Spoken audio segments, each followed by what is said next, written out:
bem-vindos. Começa agora mais um episódio do E2. E este é um episódio muito especial. É o episódio 500. Foi a 27 de maio de 2004 que a viagem começou. Uma primeira emissão, como é o caso desta, tem de cumprir certas regras. Ao longo destes anos, muitas foram as pessoas que passaram por este programa, desde alunos, docentes, sem nunca esquecer, claro, os convidados. Neste episódio regressamos ao passado e por cada 100 episódios damos-te a conhecer alguns dos melhores momentos e das pessoas que fizeram parte da história do E2.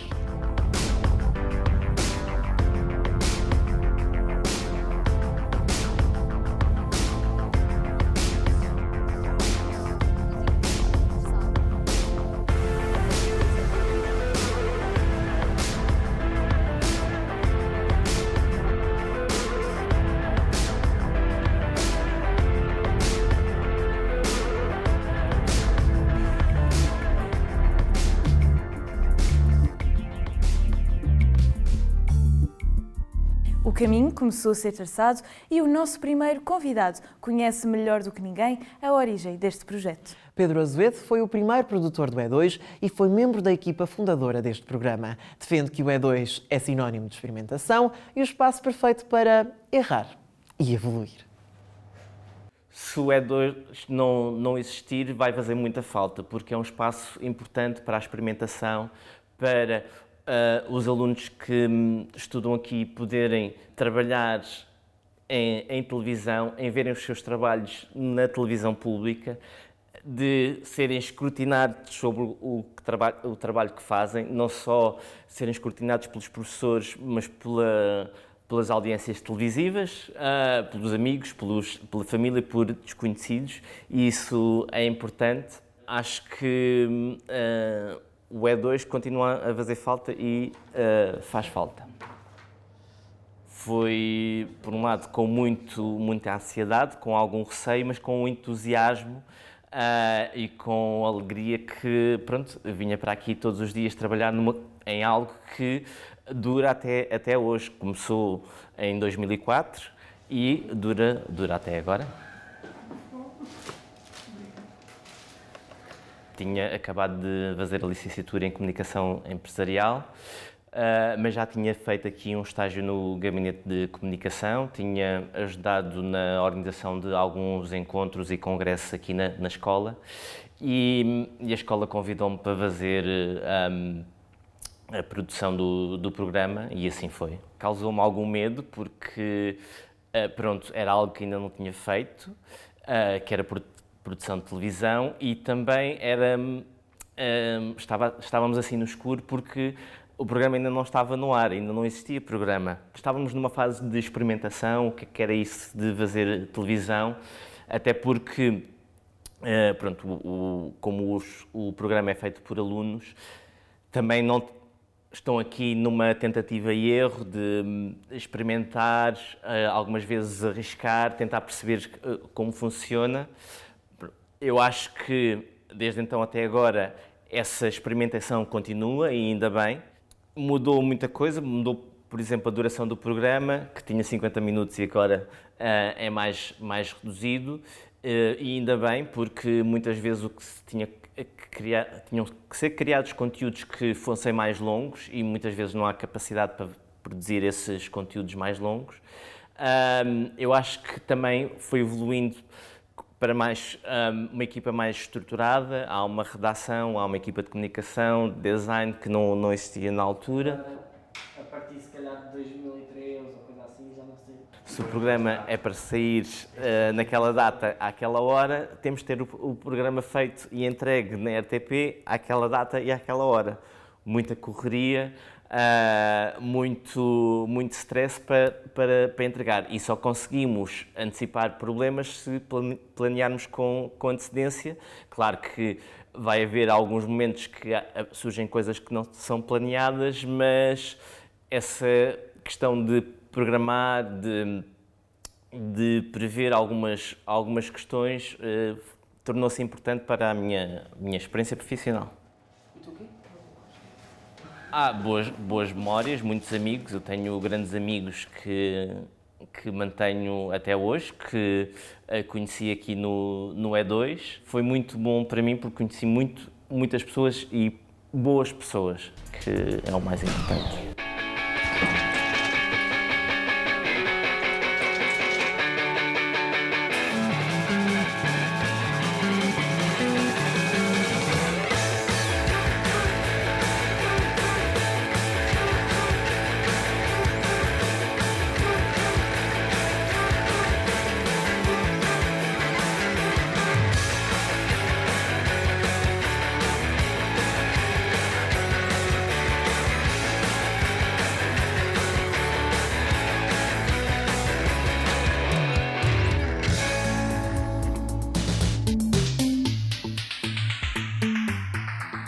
Ainda no departamento de produção, Guilherme Trindade, o nosso próximo convidado, teve um papel muito importante.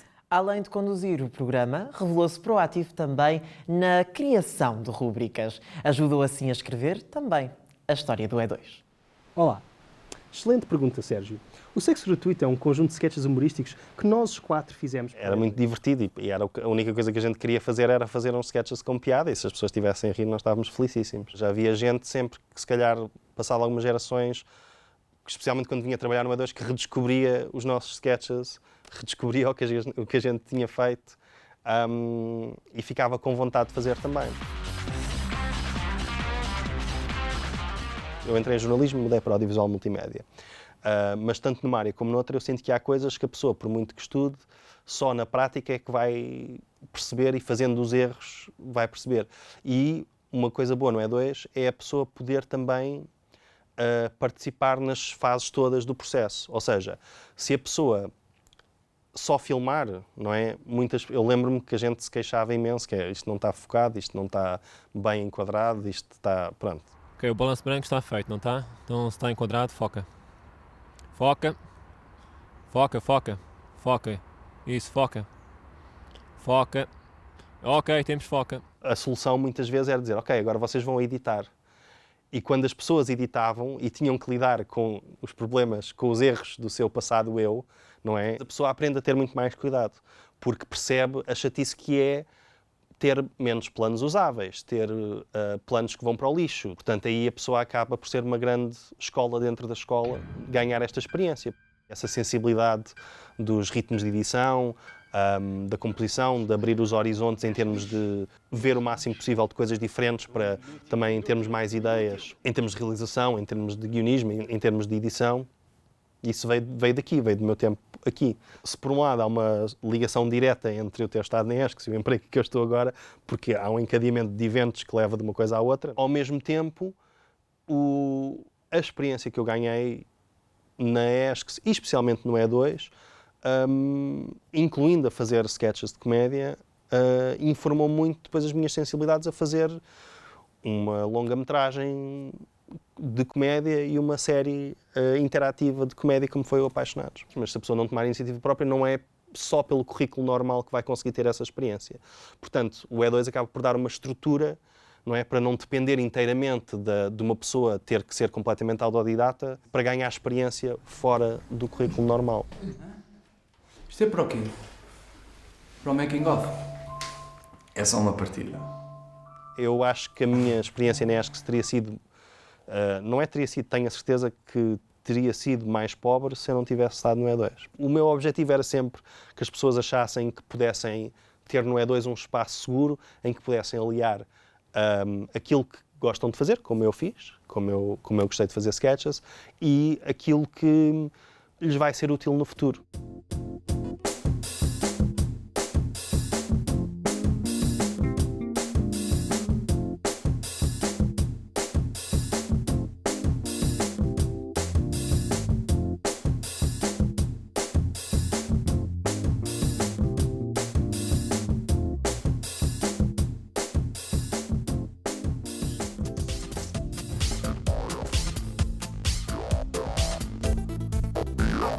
Algumas das caras do E2 são também aquelas que invadem as nossas casas com as notícias do dia-a-dia. Exemplo disso é o nosso próximo convidado, Pedro André Esteves. O atual pivô da RTP foi também apresentador nos tempos em que esteve no E2. Agora recorda os melhores momentos que passou no programa e mostra de que forma é que tudo isso contribuiu para ser o profissional que é hoje. Olá, sejam bem-vindos ao Panorâmica. O nosso convidado desta semana é Henrique Feist. Bem-vindo. Muito obrigado. Muito obrigado desde já por ter aceitado. Obrigado pela o nosso apresentação convite. também. Obrigado. Muitos alunos deixariam de ter tanto pânico ao começar a ter uma experiência mais parecida com o que é o mundo profissional lá fora, através aqui do E2. Eu guardo muito boas memórias de há 10 anos,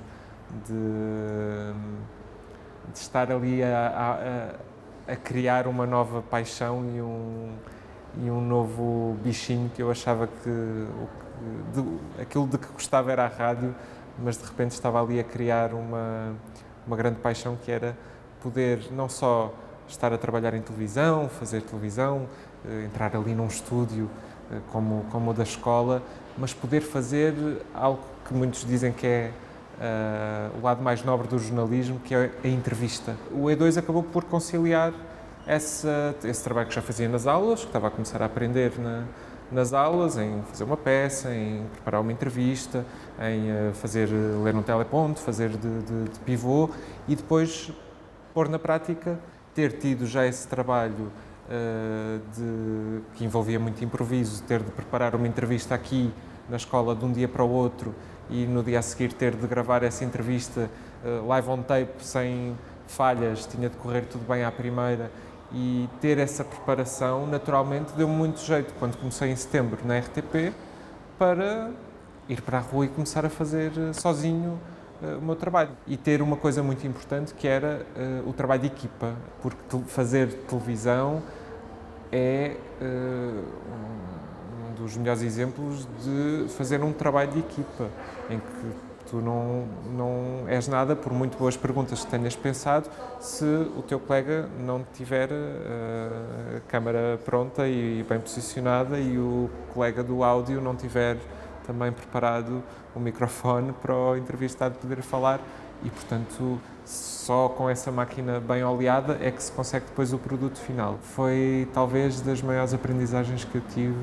Eu arriscaria a dizer que me mudou enquanto pessoa, porque passei ali 1 ano e meio em que tive de crescer. Mudei de casa, mudei de cidade, mudei de amigos, mudei de rotina, e esta escola foi âncora para esses momentos de grande mudança. E por isso eu ligo sempre esses anos, já vão quase 10, um lado muito emotivo e pessoal, de crescimento pessoal, em que passei de adolescente para um miúdo um bocadinho mais adulto, já com mais responsabilidades. Valeu a pena enfrentar os medos, enfrentar todos os receios e ir atrás de um sonho que não sabia bem o que era, e por isso a melhor memória que guardo é ter a certeza de que houve aqui uma missão cumprida, aprendi muito e cresci ainda mais. Foi o convidado desta semana do Panorâmica, ao Ponto Final. Regressamos, como sempre, no próximo programa. Hoje trabalha na RTP, mas o tempo que esteve no programa nunca vai esquecer. O nome ainda é sonante, ou não fosse ela a criadora de rúbricas que marcaram o E2 entre os episódios 300 e 400. Num estúdio de rádio e com paredes pintadas de rosa, Joana Tinta Sobreira marca a história do E2 com 2 originais, o da Joana e 20 Valores. Hoje regressa a um espaço que a fez muito feliz e é com nostalgia que recorda o passado. Olá, sejam bem-vindos ao E2. Olá, a rubrica 20 Valores está na Rua do Carmo, uma das ruas mais conhecidas do comércio do nosso país. Hoje vamos testar... O E2 significou muita aprendizagem e tem um lugar muito especial no meu coração, porque me permitiu experimentar, e eu sou muito grata por isso. Sou muito grata à oportunidade que o E2 me deu de fazer coisas e de meter as mãos na massa e de errar. Eu acho que é tão importante nós errarmos também ao longo da vida para percebermos que podemos melhorar, e acho que isso foi a coisa mais valiosa que eu tive no E2. Foi a oportunidade de errar, de descobrir e de voltar a fazer. As pessoas não têm noção do trabalho que dá uma entrevista. Eu não estou a falar de mim, nem estou a falar da escrita do guião, nem da apresentação.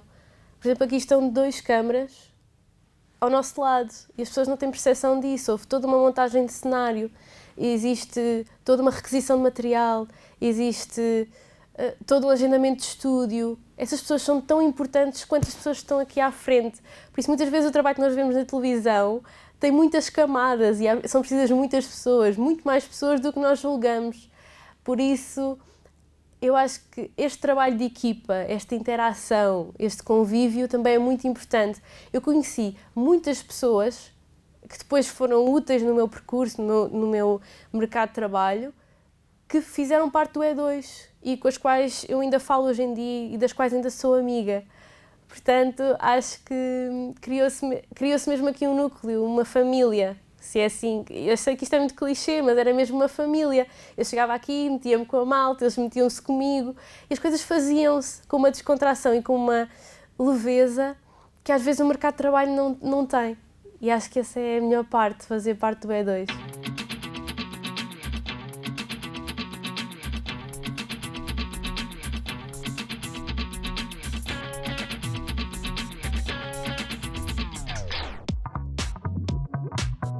Joana, seja muito bem-vinda ao O da Joana. Obrigada, Joana. O da Joana, basicamente, é uma rubrica na qual eu entrevistava locutores de rádio e trouxe cá muitos locutores de rádio para falarem comigo sobre o percurso que eles tiveram na rádio. O convidado do nosso programa de hoje é Aurélio Carlos Moreira. Olá, Aurélio, seja muito bem-vindo ao O da Joana. Muito bem, está tudo muito bem estudado. Tenho que ter cuidado com o que segue, mas continuo. O entrevistado que mais me surpreendeu foi, sem dúvida, o Aurélio Carlos Moreira. Ele já fazia rádio há 60 anos, quando veio cá. Ele é incrível, uma pessoa com um percurso maravilhoso, que me falou, por exemplo, sobre a volta a Portugal em bicicleta, mas há muitos, muitos anos, e, portanto, ele falava de uma forma incrível sobre a paixão que tem pela rádio. E acho que foi o convidado que mais me surpreendeu. Então estas são as tão famosas canecas da Joana, que eu já não vi há algum tempo, e todos os convidados as usaram, portanto são muito valiosas e acompanharam o programa desde sempre. Todos os episódios tiveram estas canecas em cima da mesa. As canecas favoritas dos radialistas em Portugal. Exatamente, exatamente. Aliás, hei de mandar uma para todos, mas ainda não o fiz. É um bom brinde. Um bom brinde. Vamos fazer um brinde.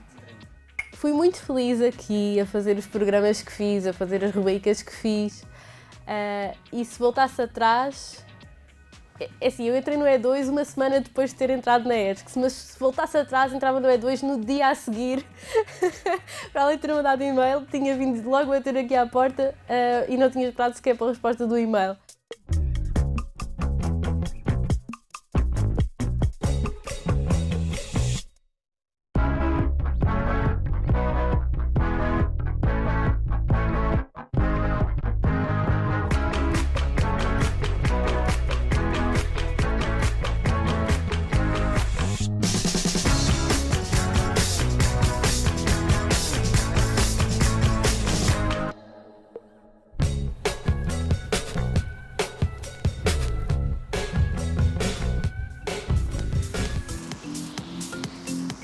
O nosso último convidado levou o E2 além fronteiras. Foi pelas mãos de Cristiano Costa que, em 2019, o E2 foi a Bruxelas acompanhar os preparativos das eleições europeias. Depois de ter passado pela CNN, Cristiano Costa tem agora um lugar na RTP. Prisma, que é aquela tal rubrica exatamente com infografias. Sim, exatamente.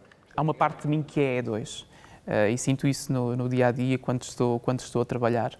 Portanto, acho que daqui para a frente que venham mais 500 episódios e continuem a tratar o E2 com este carinho que ele merece, porque é sem dúvida um projeto fora de série, que tem uma componente prática tão importante para formar alunos que não se encontra em mais lado nenhum. Quem quer seguir televisão, quem quer ser jornalista, e tem aqui, de facto, esta mais-valia de poder experimentar logo no início da sua formação, fazer entrevistas, fazer reportagens. Se eu hoje for olhar para essas primeiras experiências, não direi que sinto vergonha, mas olho para isso com um certo carinho, mas ao mesmo tempo com esta ideia que amador. Mas foram os primeiros passos, mas na altura era, de facto, era bom ver isso. O E2 para mim foi sempre esta vontade de aprender sempre mais, melhorar as nossas capacidades, pôr à prova as nossas competências e fazer sempre melhor. Por isso foi uma espécie de escola dentro da própria escola. Todos os anos a Futuralia recebe milhares de visitantes. Hoje vamos descobrir como é um dia no Serviço Público de Rádio e Televisão de Portugal. Hoje o E2 dá-te tudo aquilo de que precisas de saber sobre as eleições europeias, sobre a Web Summit. Portanto, eu acho que nós não tínhamos bem consciência da dimensão das coisas que nós estávamos às vezes a fazer. Isso aconteceu, por exemplo, em Bruxelas, aconteceu na Web Summit, aconteceu quando fomos à RTP, aconteceu quando fizemos o programa de aniversário. Luís, o próximo um dia já não é na segunda circular, já vai ser um dia numa produtora qualquer.